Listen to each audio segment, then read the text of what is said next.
Bonsoir, bonsoir, bonsoir, bonsoir. Je suis Cornelia Grasslight. Moi, c'est à Tata. Moi, la télé, si. Ouais, vidéo, non, ça, la bino en direct à Grasslight Cosmétique. Na ope sanzambe merci pour namukolo lelo na kimia pe bolingone liko na biso.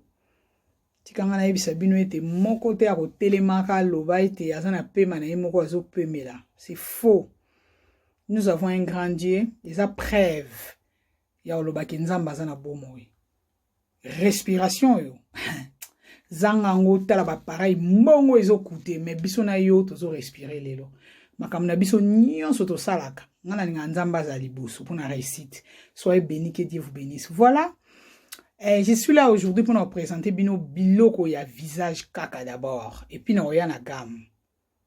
En passant, je voulais dire merci à maman Irène.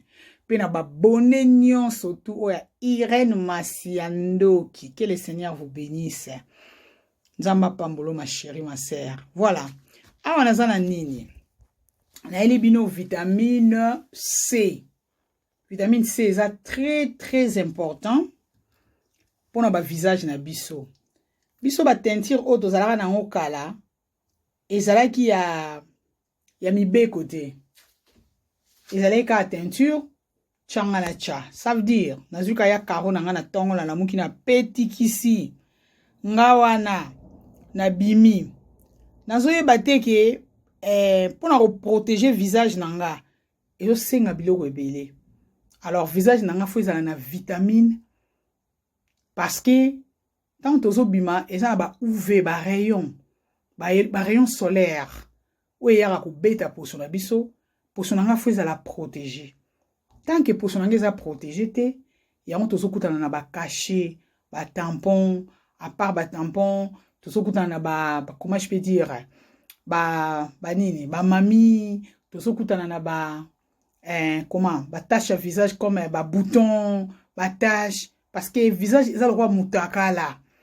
Ça veut dire même pour les obètes, si vous avez un parapluie, vous remarquez que vous avez par rapport à Mouto, vous avez un parapluie.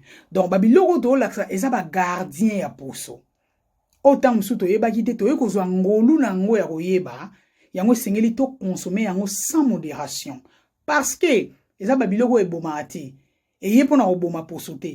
Je trouve ça normal.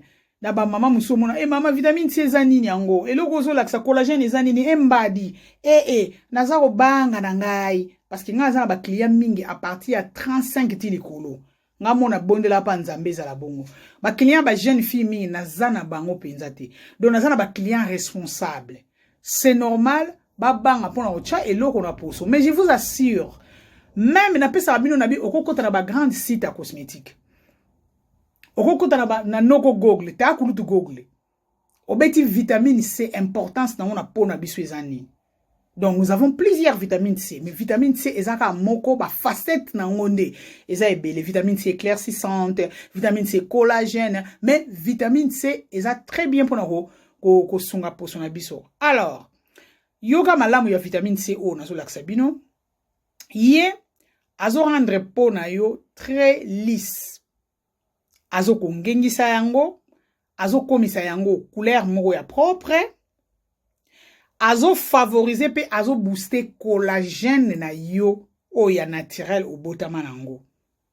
Ye azo boma tache ya acné, azo réparer po na yo nyonso, azo traiter ba tache noire nyonso o ezaka na elongi. Terme moko na lobaka na Grasslight, soko mekite okoyeba te.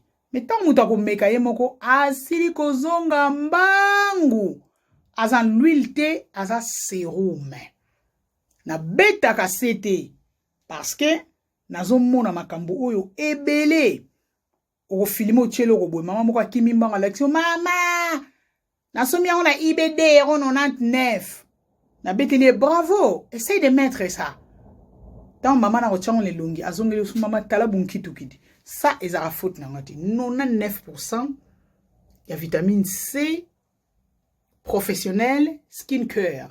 Donc, ils ont tellement bien et pour na ba peau son abisso. Ako edo mingi ya gardien ya peau.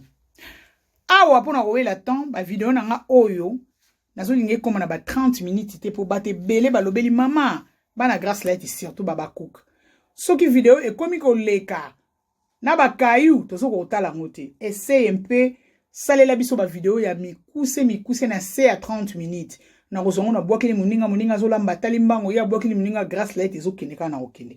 Je vous dis merci parce que na boya ka reproche te mais reproche no elata elamba donc au couvrir en qui to qu'on a respect to li sungi na yambakango voilà a toye na piqueur eza nini donc eza ba crème moko eza na oka mike mais crème o komone katula fo nango ezali original pas azalaka mais soko kuta en original au sepeli ba mama o ba osala la piqueur boroki mambango pa Irene Masiandoki na page na ye na YouTube ne o s'abonner liboso ba na Grace Light tango s'abonner o check commentaire na piqueur soko sala la rango piqueur a rendre pour na yo trop lisse et propre tika na peso bonne nouvelle à piqueur o moni ba luvambanu o Irene Masiandoka lobaka ako pupula yo luvambanu na esengo na kimia o kamati savon na ya collagène toza na ona olaksa ba savon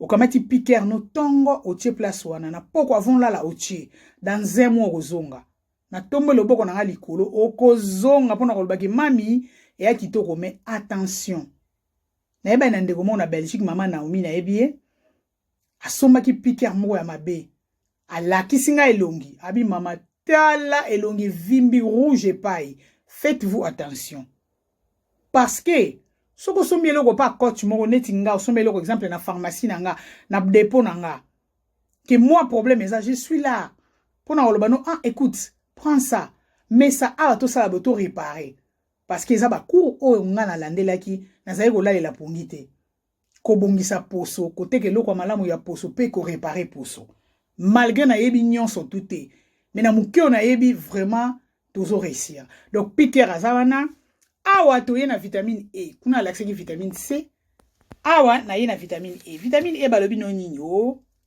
ezo kongenisa poso na yo ezo ko protéger presque ezaka ndenge moko eza riche en vitamine E ezo favoriser oui ezo booster collagène na yo ezo pousser ezo nettoyer comment effet à mélanine na yo pose wa teinture moko bien ezaka presque moko ezo rendre peau na yo fine lisse visible ezo rendre radiante bakomi na visage na yo est brillante voilà donc ezaka presque ndenge moko pona ko protéger pour nous mettre ça na vitamine E na eza l'huile te eza comment eza boto kikongo elengo eza boto elenge na kikongo eza kilo eza mulango moko munene oko umena na mpe na temps moko mulai c'est très important ezo protéger yo ocha basala ngo ndenge nini oche goutte moko so sisko so elongi oche goutte moko na visage goutte moko na litama mususu goutte moko na litama mususu oniki elongi na yo na mouvement circulaire alors tango silisi na lepsa ba na Grace Light nyoso ko kangisaka biloko te ozeli au moins 5 minutes ozeli loko no lingocha ochi c'est très important je préfère vitamine E le soir et vitamine C le matin c'est très important ogipe ko beta na Google comment ko utiliser vitamine C ba ko expliquer yo soko aux explications pa na ngate vitamine E ba ko expliquer yo eza très important donc pona lelo nazaki na posa ya kolakisa bino biloko oyo misatu na vidéo au numéro 1 parce que naza beaucoup de vidéos ya kosalela bino bana Irene Masiandoki mais na bandi nanu oyo na tous les 3 vitamines oyo soki na kati awa nazoyela bino vidéo mususu oyo kozala kaka pona ba gamme na nga éclaircissante et puis lobby na kosalela bino vidéo mususu ya ba sérum éclaircissante oyo kuna na kosalela bino vidéo mususu oyo ezali na ba gel douche na biso Sindela tozana ba meilleur gel douche au sombi au sepeli awa tozana ba vitamine C eza ba sérum ndenge moni oyo sérum moko munene ya 500 ml bozela na tiela bino ngo ya telema po bomone bien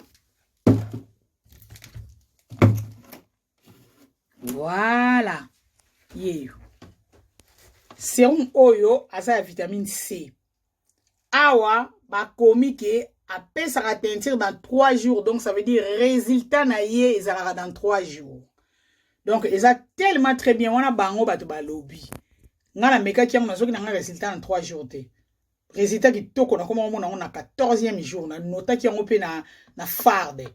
Donc ba isma bakamo résultat laissez-moi te dire que ils ont dépendre na production ya mélanine ya organisme ya mutu toza na mélanine noire.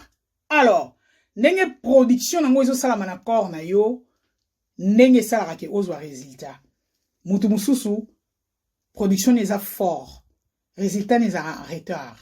Nazana 2 personnes basoma gamme pananga to sala expérience wana tata moko mama moko bavanda ndako moko tant basombi gamme muta liboso 3e semaine wow otali oluli même gamme muta mi balé asali 1 mois na 12 jours abani de yako bude oh faut ela yanga ba chaki yango eloko mususu ndenge nini yangi ezo pesa te na bisi c'est tout à fait normal.